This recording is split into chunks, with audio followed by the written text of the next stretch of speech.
Anyways, according to the government, I am still very single. It dawned on me that I have neglected having a hobby. And now that I am the age that I am, I will say it eventually. Now that I am the age that I am, I see and appreciate the importance of a hobby. And what has happened to me and maybe a lot of other people out there is the need, or like the false pressure to capitalize and monetize your hobby. If your hobby will make you extra little side cash, wonderful. But that's not the point of a hobby. A hobby is something you do for fun, for relaxation, during your free time. It's not supposed to be your second job. It's not supposed to be your side hustle. That's not a hobby.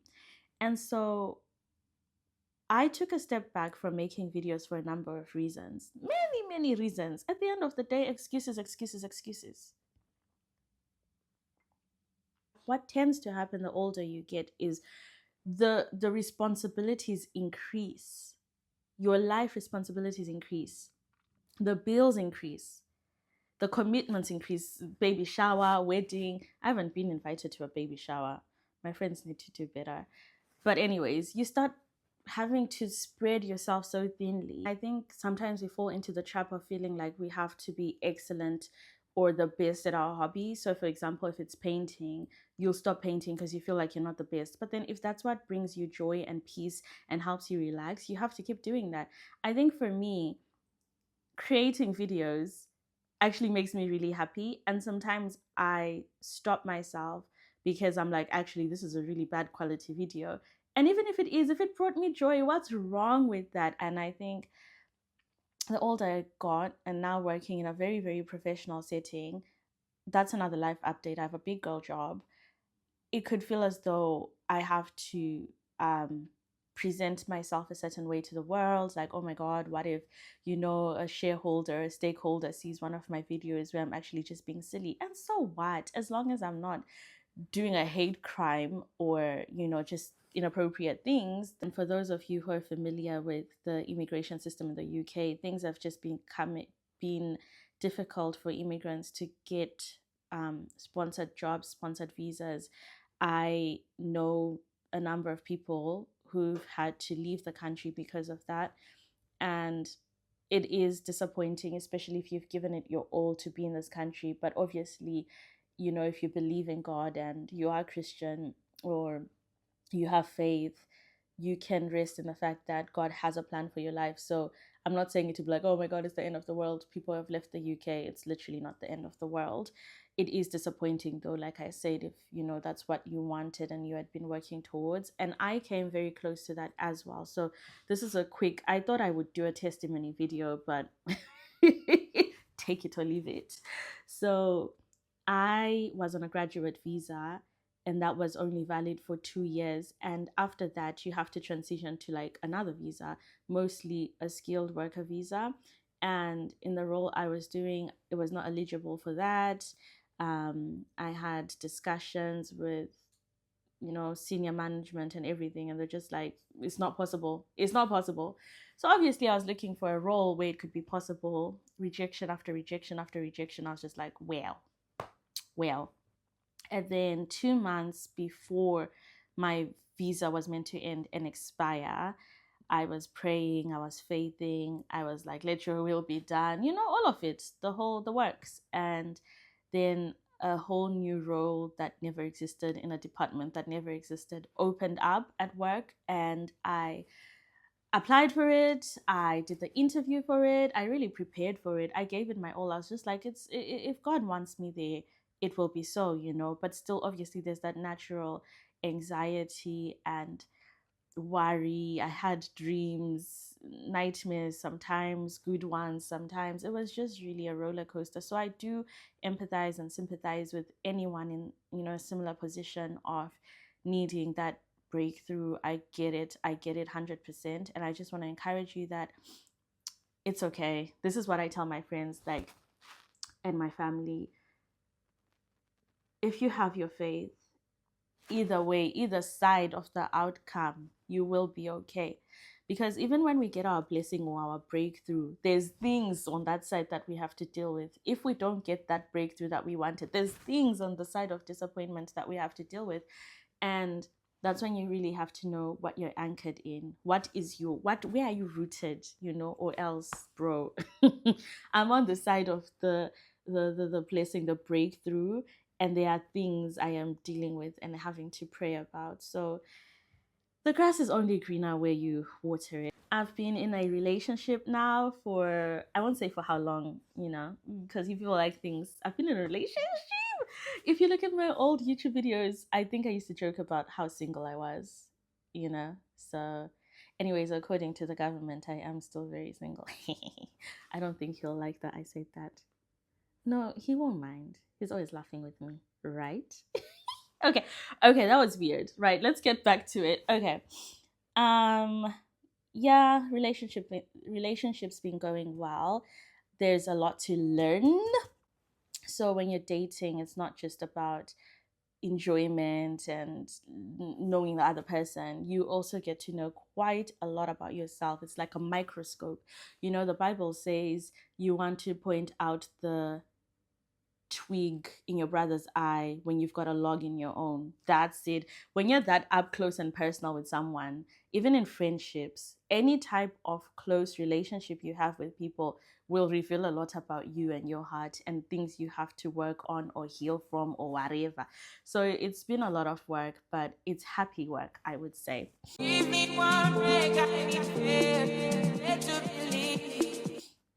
Friendships, huh? The older you get, the harder it is to make friends. I am thankful and grateful for the friends God has placed in my life.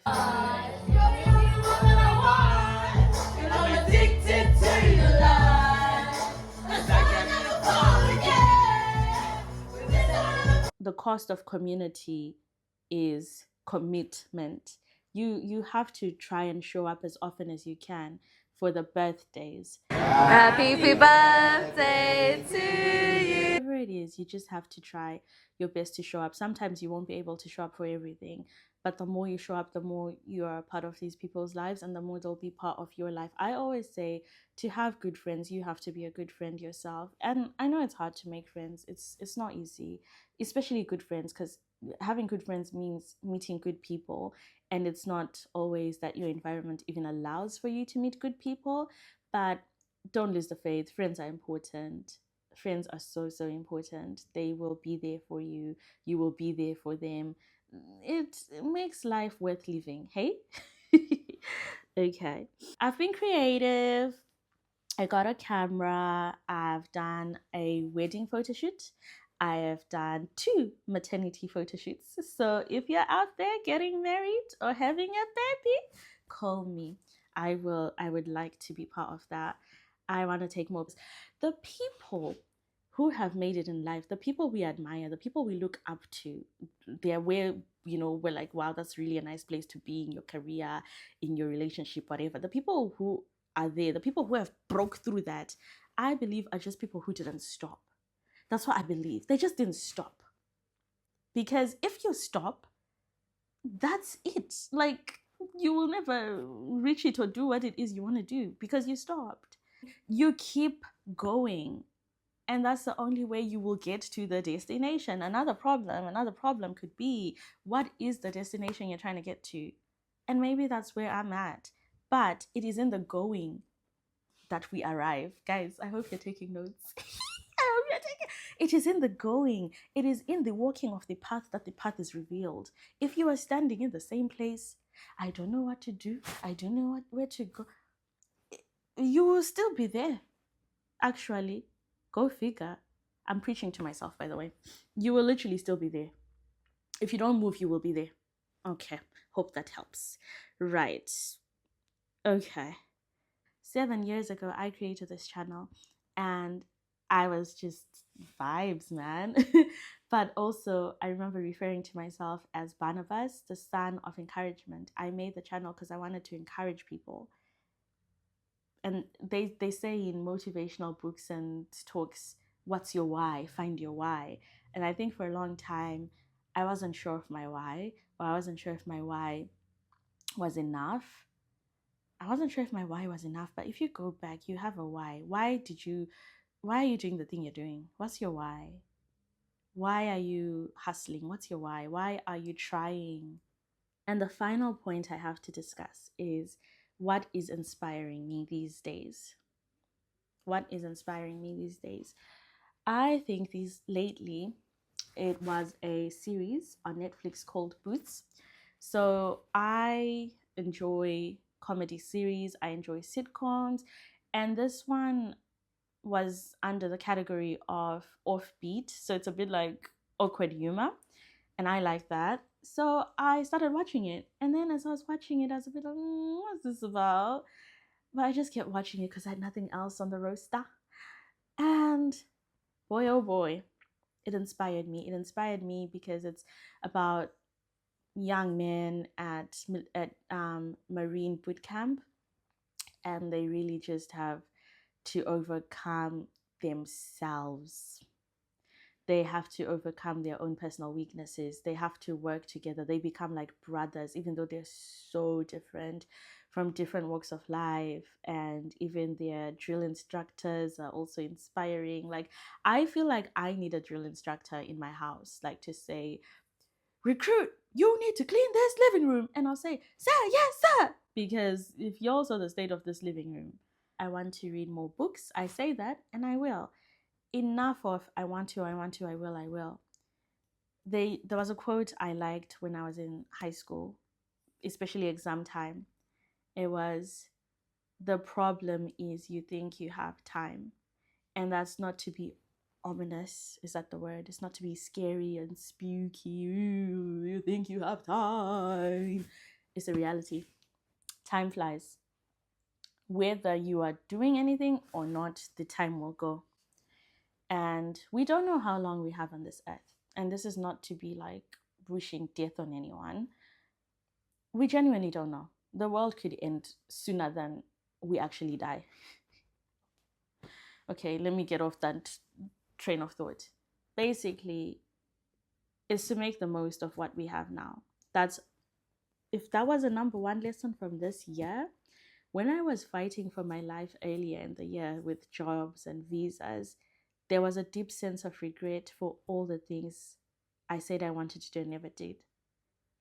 And I remember just crying out to God and saying, I'm sorry for wasting time.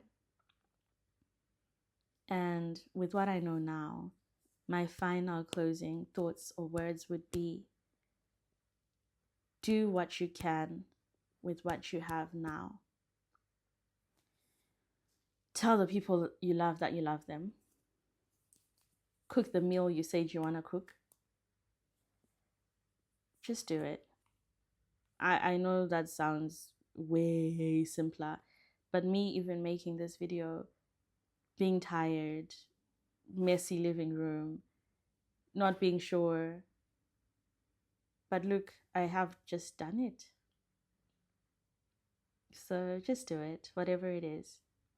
And may you have wisdom. May you have favor on the journey. May you meet people who make it worthwhile as well. Thank you for watching. I will literally be back after these messages. Okay, let's get out of the beanbag. Yo, okay. We made it.